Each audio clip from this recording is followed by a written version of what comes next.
Hey guys, over the last few years, Prism Plus has been making waves in the market with huge push into the TV space.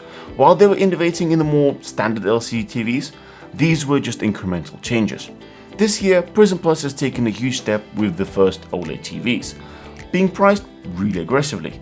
The question remains, did they cut loads of corners to achieve this price, or is it actually a really good deal? Let's find out. And also, if you're new to this channel, please consider subscribing.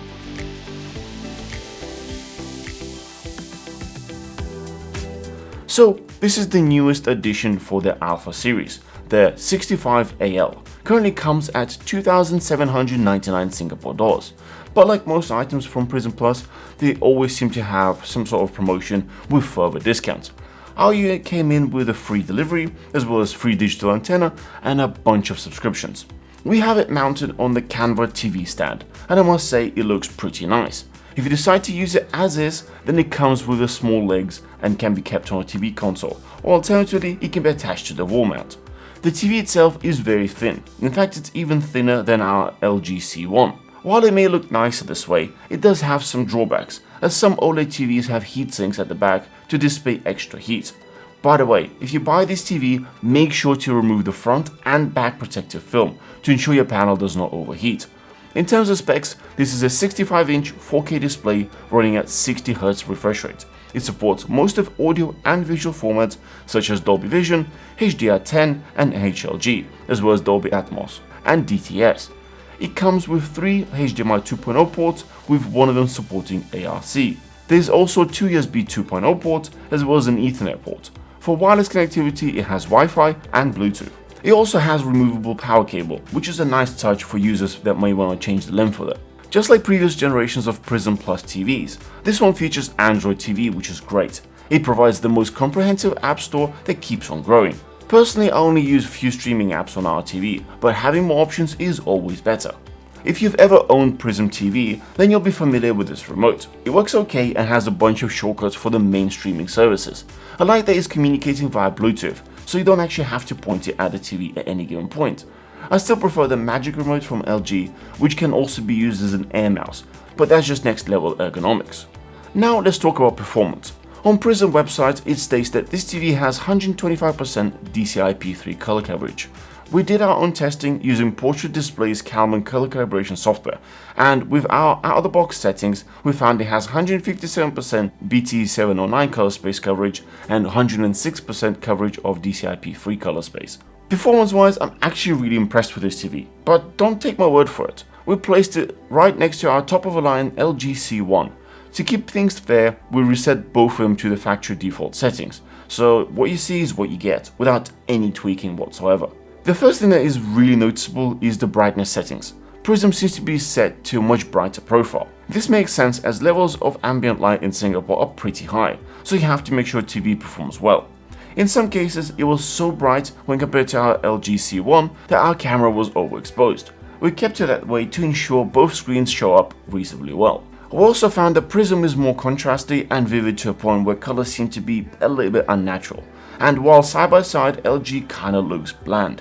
So we decided to adjust both of them to a more natural setting to make them more true to life. On both TVs, we've disabled all the post-processing features as well as sharpening effects. LG was set to be brighter, Prism brightness was turned down, change color mode to a warmer tone, reduce contrast as well as saturation. Have a look at these clips after the changes. Both TVs look almost identical with very subtle differences that could have been matched completely had we spent more time with it. Inside, they both are using LG Display OLED panels, with their own secret source settings to make them as they are, so results are not exactly surprising. By the way, if this is the first time watching one of our videos, thanks for joining.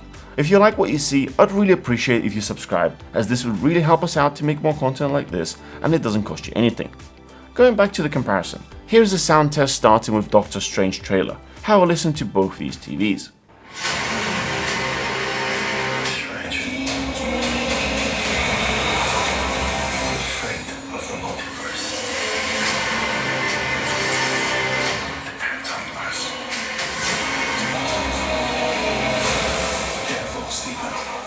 Here we have no other than former President of US, Mr. Obama, presenting the new Netflix show about nature. When humanity started to protect these wild places, we did not realize how important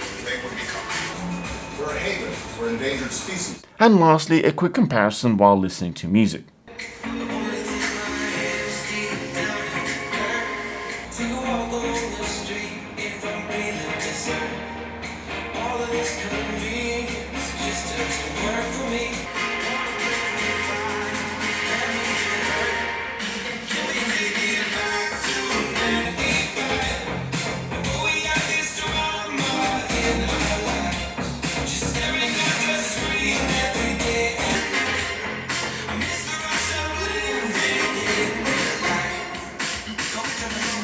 I'd give a win to LG, mostly because it has better separation with somewhat reasonable bass, but my ultimate advice would be, as always, to get a sound system or soundbar.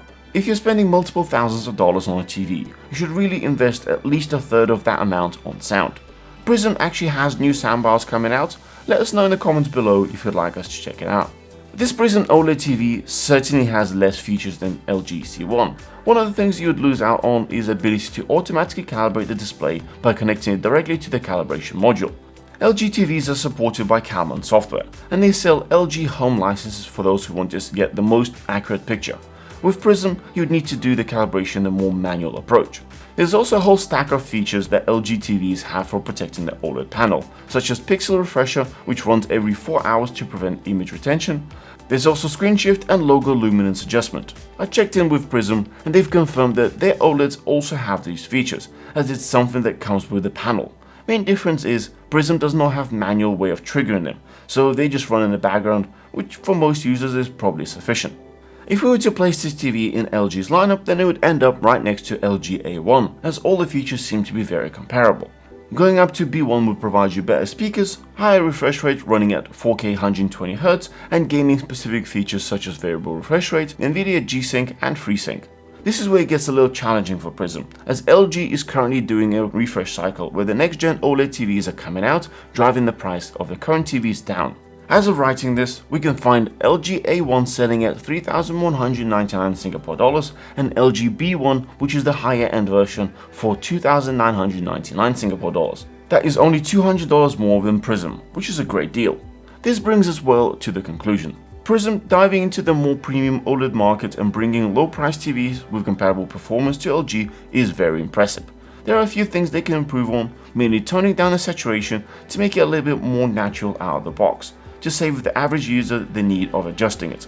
As to which TV you should go with is going to be up to your requirements. For most people who just want to watch shows and movies, this is going to be a great deal, especially if you can utilize all the extra offers. On the other hand, if you can stretch the budget and get the LG B1 on a deal, you can also add gaming functionality and enjoy the perks of a more mature brand in this particular space. Overall, I'm really happy to see more competition, as this is always going to bring better and cheaper products to you, the consumer.